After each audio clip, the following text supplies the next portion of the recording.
ವಿದ್ಯಾರ್ಥಿನಿಗೆ ಹಾವು ಕಡಿತ, ಬಾಯಿಂದ ವಿಷ ತೆಗೆಯಲು ಯತ್ನಿಸಿದ ಶಿಕ್ಷಕ. ಶಾಲಾ ಆವರಣದಲ್ಲಿ ಕುಳಿತಿದ್ದ ವಿದ್ಯಾರ್ಥಿನಿಗೆ ನಾಗರಹಾವು ಕಚ್ಚಿದ ಘಟನೆ ಚಿತ್ರದುರ್ಗ ಜಿಲ್ಲೆಯಲ್ಲಿ ನಡೆದಿದೆ. ತಕ್ಷಣ ಶಿಕ್ಷಕರೊಬ್ಬರು ಸಮಯ ಪ್ರಜ್ಞೆಯಿಂದ ತಮ್ಮ ಪ್ರಾಣವನ್ನು ಪಣಕ್ಕಿಟ್ಟು ಬಾಲಕಿಯ ಜೀವ ಉಳಿಸಿದ್ದಾರೆ. ಈ ಘಟನೆ ಚಿತ್ರದುರ್ಗ ತಾಲೂಕಿನ ಹುಣಸೆಕಟ್ಟೆ ಗ್ರಾಮದಲ್ಲಿ ನಡೆದಿದೆ. ಗ್ರಾಮದ ಸರ್ಕಾರಿ ಪ್ರಾಥಮಿಕ ಶಾಲೆಗೆ ಎಂದಿನಂತೆ ಮುಂಜಾನೆ ವೇಳೆ ವಿದ್ಯಾರ್ಥಿನಿ ಸೃಷ್ಟಿ ಶಾಲಾ ಆವರಣದಲ್ಲಿ ಕುಳಿತಿದ್ದ ಸಂದರ್ಭದಲ್ಲಿ ಅಚಾನಕ್ ವಿಷಕಾರಿ ನಾಗರಹಾವು ಬಾಲಕಿಗೆ ಕಚ್ಚಿದೆ. ಹಾವು ಕಚ್ಚಿದ ಕ್ಷಣದಲ್ಲಿ ಬಾಲಕಿ ತೀವ್ರ ನೋವಿನಿಂದ ಅಳುತ್ತಾ ಚೀರಾಟ ಆರಂಭಿಸಿದ್ದಾಳೆ. ಬಾಲಕಿಯ ಚೀರಾಟ ಕೇಳಿ ಶಾಲೆಯ ಶಿಕ್ಷಕರು ಹಾಗೂ ಸಿಬ್ಬಂದಿ ತಕ್ಷಣ ಸ್ಥಳಕ್ಕೆ ಧಾವಿಸಿದ್ದಾರೆ. ಬಾಲಕಿಯ ಕಾಲಿನಲ್ಲಿ ಹಾವು ಕಚ್ಚಿದ ಗುರುತು ಕಂಡು ಬಂದಿದೆ. ಕೂಡಲೇ ಶಾಲೆಯ ಶಿಕ್ಷಕ ರವಿಶಂಕರ್ ಅವರು ಬಾಲಕಿಗೆ ತಕ್ಷಣ ಪ್ರಥಮ ಚಿಕಿತ್ಸೆ ನೀಡಲು ಮುಂದಾದರು.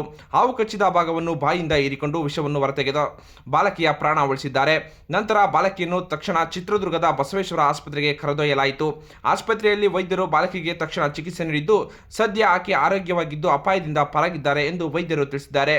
ಇನ್ನೊಂದೆಡೆ ವಿಷವನ್ನು ಬಾಯಿಂದ ಹೀರಿಕೊಂಡು ಕಾರಣ ಶಿಕ್ಷಕ ರವಿಶಂಕರ್ ಅವರಿಗೂ ಅಪಾಯ ಉಂಟಾಗುವ ಸಾಧ್ಯತೆ ಇರುವುದರಿಂದ ಅವರನ್ನು ಕೂಡಲೇ ಜಿಲ್ಲಾಸ್ಪತ್ರೆಗೆ ದಾಖಲಿಸಿ ವೈದ್ಯಕೀಯ ಪರೀಕ್ಷೆ ನಡೆಸಲಾಯಿತು. ವೈದ್ಯರು ಮುಂಜಾಗ್ರತಾ ಕ್ರಮವಾಗಿ ಅವರಿಗೆ ಚಿಕಿತ್ಸೆ ನೀಡಿದ್ದು ಅವರು ಸಹ ಆರೋಗ್ಯ ಈಗ ಸ್ಥಿರವಾಗಿದೆ ಎಂದು ವೈದ್ಯರು ತಿಳಿಸಿದ್ದಾರೆ.